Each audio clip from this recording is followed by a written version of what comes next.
নৈসর্গিক সৌন্দর্যের স্বপ্নভূমি বাংলাদেশের পার্বত্য জেলা বান্দরবান।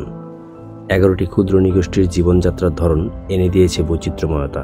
ঝর্ণার কলতান, প্রকৃতির দৃশ্য উপভোগ করতে আমরা কত মানুষ পাগলের মতো ছুটে আসি পার্বত্য জেলা বান্দরবানে।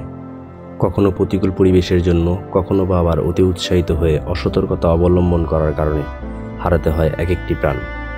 এই তো সেদিন আমাদের পালংখিয়া ঝর্ণা থেকে লাদমেরাক ঝর্ণা হয়ে মানিকপাড়ায় যাওয়ার কথা ছিল।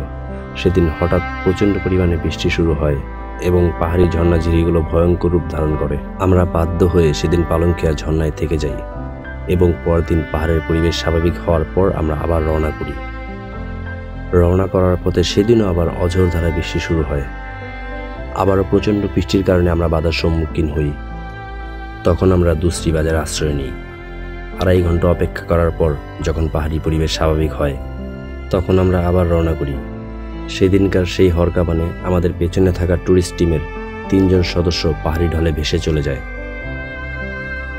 আমরা যারা ভ্রমণে আসি আমাদের সকলের বুঝতে হবে প্রকৃতি যতটা সুন্দর, প্রকৃতি ঠিক ততটাই ভয়ঙ্কর।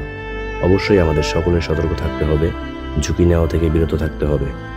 আমাদের এই বান্দরবান ভ্রমণে আমরা বারবার বাধার সম্মুখীন হয়েছি, বারবার প্রতিকূল পরিবেশের সম্মুখীন হতে হয়েছে। এই দামতোয়া ঝর্ণা দেখার পর আমাদের বান্দরবানের ভ্রমণ এখানেই সমাপ্ত হচ্ছে।